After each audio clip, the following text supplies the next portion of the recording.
This video is about how different is better than better. Our story starts in the 70s. A war was underway. Not that kind of war, the Cola War. Are Coke products better than Pepsi products? Coca-Cola! Coke or Pepsi? Well, it's a matter of taste. At the time, both brands were competing for the top spot in the hearts and minds of consumers. Pepsi knew they had the better product, and they were determined to prove it once and for all. So they gathered a team of researchers to sit consumers down for an experiment. First, they gave them a blind taste test. Overwhelmingly, people preferred the taste of the Pepsi. Pepsi was like, Yeah, boy!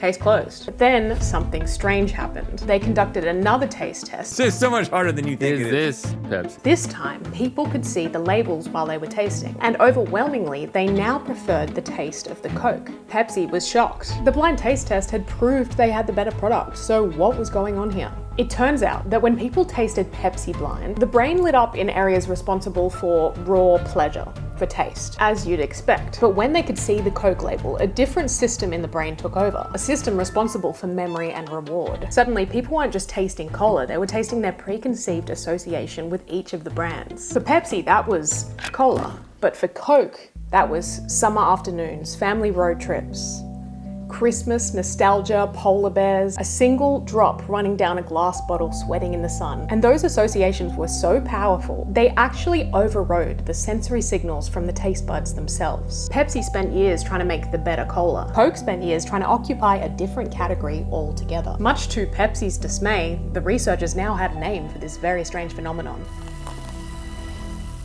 The Pepsi Paradox is when something that is technically better loses out to something that is meaningfully differentiated. And this happens everywhere. Better actors don't get the lead role, better consultants don't get the client, better employees don't get the promotion, better bands don't get the plays, better content doesn't get the views, and the girl in the bar might like you better, but choose your mate. Because better is not always better. But there is a way to hack people's expectations and almost guarantee that you'll win in any industry. So every industry has an unspoken agreement about what better means. If you're a removalist, better means faster and cheaper. If you're a consultant, better means smarter and more experienced. If you're a Hollywood actor, better means better looking with better training. Everyone instinctively just follows the same linear axis of better for their industry. We assume that to win, you just have to slide up that scale. Be 10% faster, 10% cheaper, 10% hotter. Problem with this is that when everyone is optimizing for the same better becomes routine. And our clever, energy efficient brains are hardwired to filter out anything that is considered routine. Thanks to a process called habituation, we literally stop consciously seeing things that we see often. Being better actually makes you invisible. The more that you become part of the system, the more that you lose yourself. I want to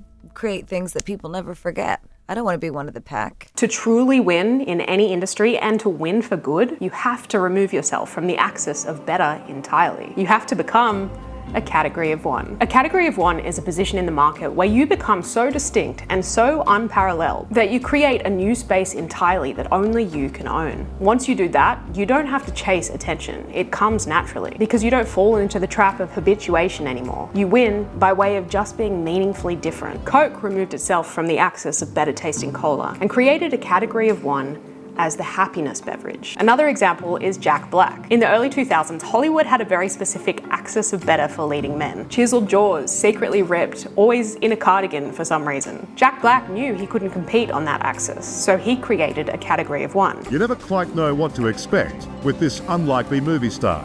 I don't want to be cute. I want to be Yeah, that's a better. vagabond. He was the silly, high energy, musical, vulnerable leading man. He wasn't better looking. He wasn't even better at acting.